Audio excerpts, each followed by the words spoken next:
മക്കളെ, ഇനിയും ചിഹ്നം ഉറക്കാത്തൊരു കുറച്ചു പേര് നിങ്ങളിലുണ്ട്. ചിഹ്നം നന്നായിട്ട് നമുക്ക് ഉറക്കണ്ടേ? നമുക്കെല്ലാം വായിക്കാൻ പറ്റണമെങ്കിൽ ചിഹ്നം നന്നായിട്ട് ഉറക്കണം. അപ്പൊ ചിഹ്നം ഉറക്കാനുള്ള ഒരു കഥയാണ് ടീച്ചർ ഇന്ന് പഠിപ്പിക്കാൻ പോകുന്നത്. ശ്രദ്ധിച്ച് കേൾക്കണേ. ഈ കഥ സ കൊണ്ടൊരു കഥ. സ. ഒരിക്കൽ ഒരിടത്ത് ഒരു രാജാവുണ്ടായിരുന്നു. രാജാവിന് സ എന്ന അക്ഷരം മാത്രമേ ഇഷ്ടമുള്ളൂ. രാജാവിന് ഏതക്ഷര ഇഷ്ടം? സ. അപ്പൊ സ എന്ന പേര് ചേർന്ന സാധനങ്ങളും പേരുകളും മാത്രമേ രാജാവിന്റെ രാജ്യത്ത് പറ്റുള്ളൂ. അങ്ങനെയാണെങ്കിൽ രാജാവിന് നമുക്കൊരു പേര് കണ്ടുപിടിക്കണം. സ ചേർത്തൊരു പേര് പറയാവോ? രാജാവിന് സത്യൻ. രാജാവിന് സത്യൻ. രാജ്ഞിക്ക് എന്ത് പേരിടും? സതി. സതി. സതി സത്യ ഇഷ്ടം പോലെയുണ്ട്. പക്ഷെ നമുക്ക് സതി എന്ന് രാജ്ഞിക്കും പേരിട്ടു. ഇനി രാജാവിന് 14 മക്കളാണ്. അപ്പൊ രാജാവ് സ മുതൽ സം വരെയുള്ള വാക്കുകൾ ചേർത്താണ് മക്കൾക്ക് പേരിടുള്ളൂ.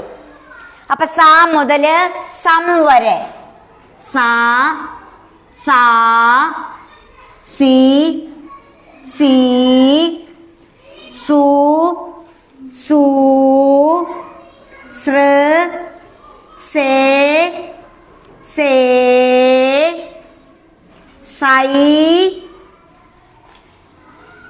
സോ, സോ, സൗ, സം. അപ്പൊ 14 മക്കളായെന്ന് എണ്ണി നോക്കിയേ.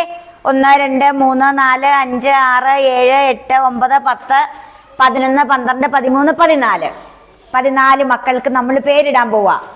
അപ്പൊ നല്ല നല്ല പേരുകൾ നോക്കി പറയണം കേട്ടോ. സ ചേർത്തൊരു പേര് പറഞ്ഞേ. സരിത. മിടുക്കി. സരിത.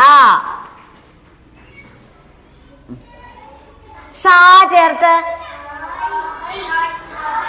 സായി. നല്ല നല്ല പേരുകൾ നോക്കി പറഞ്ഞു കേട്ടോ. സായി, സാലി ഇഷ്ടം പോലെയുണ്ട്. സി ചേർത്ത്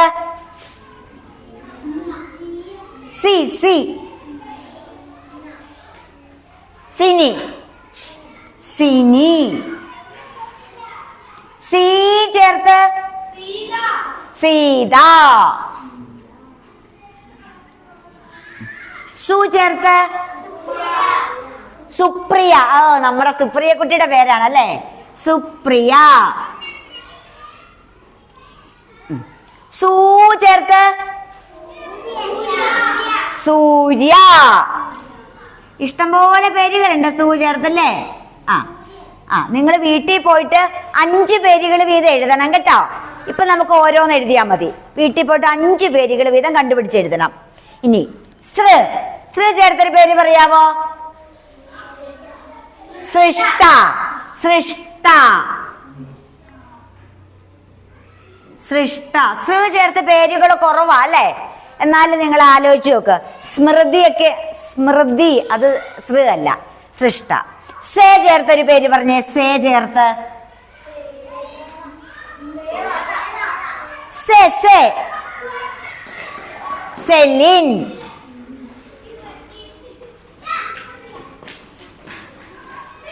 സേ ചേർത്തൊരു പേര് പറയാവോ? സേറ, സേതു.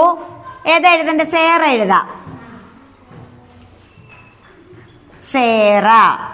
സൈ ചേർത്ത് പറയാവോ? സൈമൺ, സൈമി. നമുക്ക് സൈമൺ എഴുതാം അല്ലേ? സൈമൺ. സോ ചേർത്തൊരു പേര് പറയാവോ? സോമിനി. സോമിനി ഉണ്ട്, സോമിലി ഉണ്ട്. സോമിനി. സോ ചേർത്തോ? സോമൻ, സോഫി, സോഫിയ അല്ലേ? സോമൻ. സൗ ചേർത്തോ? സൗന്ദര്യ, സൗമ്യ. സൗമ്യ എഴുതട്ടെ? സൗമ്യ. സം ചേർത്തോ?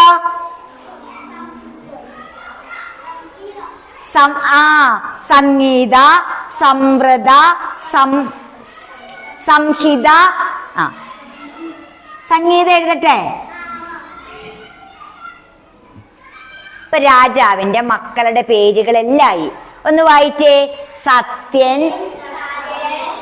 സതി രാജ്ഞിയുടെ പേര്. ഇനി മക്കള് സരിത, സായി, സിനി, സീത, സുപ്രിയ, സൂര്യ, സൃഷ്ട, സെലിൻ, സേറ, സൈമൺ, സോമിനി, സോമൻ, സൗമ്യ, സംഗീത.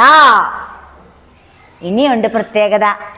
രാജാവിന്റെ രാജ്യത്ത് സാ കൊണ്ട് പേരുള്ള ഭക്ഷണ സാധനങ്ങൾ മാത്രമേ പറ്റുള്ളൂ. സാ കൊണ്ട് പേരുള്ള ഭക്ഷണ സാധനങ്ങള്. ഈ പേര് നമുക്കങ്ങ് മായ്ക്കാം. നമുക്ക് സാ കൊണ്ട് പേരുള്ള ഭക്ഷണ സാധനങ്ങൾ കണ്ടുപിടിക്കാം. എല്ലാരും കണ്ടുപിടിച്ചേ. ഓരോന്ന് കണ്ടുപിടിച്ചേ. സമൂസ. സമൂസ, സാമ്പാർ, സാലഡ്,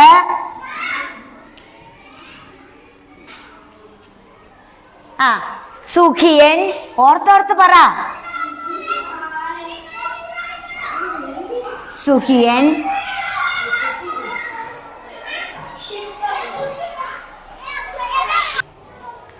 സുഖിയൻ. പിന്നെന്താ പറഞ്ഞേ? സിപ്പപ്പ്, സിപ്പപ്പ്,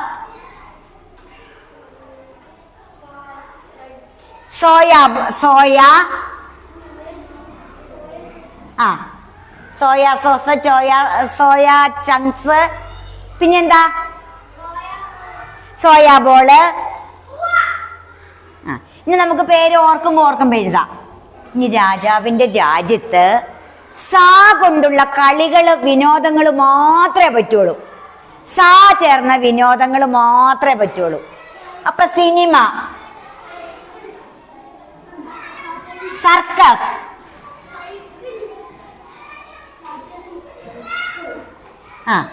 സൈക്കിൾ സവാരി,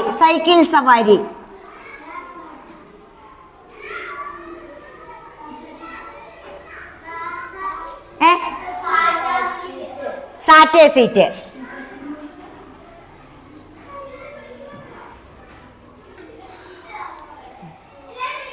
സാറ്റേ സീറ്റ്.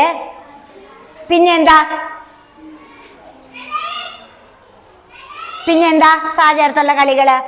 അത് നമുക്ക് ഓർക്കുമ്പോ എഴുതാം. ഇനി സാ കൊണ്ടുള്ള വസ്ത്രങ്ങൾ മാത്രമേ പറ്റുള്ളൂ. സാരി, സ്യൂട്ട്,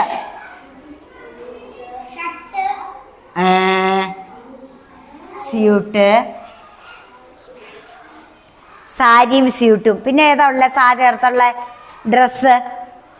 ഓർക്കണ അനുസരിച്ച് എഴുതാം. ഇനി സാ ചേർത്തുള്ള പക്ഷി മൃഗാദികൾ മാത്രമേ പാടുള്ളൂ. സാ ചേർത്ത് സിംഹം, സിംഹത്തിന് കഴിയാം. പിന്നെയോ സിംഹവാലൻ കുരങ്ങ്, സിംഹവാലൻ. സീബ്ര. ഓർക്ക്, പെട്ടെന്ന് ഓർക്ക്, ബുദ്ധി അങ്ങ് പ്രവർത്തിക്കട്ടെ. സീബ്ര. പിന്നെ എന്ത് മൃഗങ്ങളെ പറ്റും?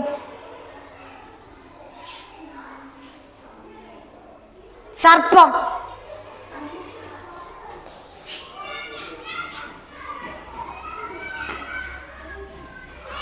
ഈ ഭക്ഷണം എന്തേ? സംഭാരം. ഇനി ഓർക്കണേ എഴുതി ചേർക്കണം കേട്ടോ. സംഭാരം. സദ്യ കഴിക്കാം. സദ്യ, നല്ല സദ്യ കഴിക്കാം. അങ്ങനെ ഇനി രാജാവിന്റെ രാജ്യത്ത് സാ കൊണ്ടുള്ള സാധനങ്ങൾ മാത്രമേ പാടുള്ളൂ. തിങ്സ് എല്ലാം സാ കൊണ്ടുള്ളതാ. അങ്ങനെയാണെങ്കിൽ എന്തൊക്കെ ഉണ്ടാവാ? Cycle ഉണ്ടാവാ, soap ഉണ്ടാവാ,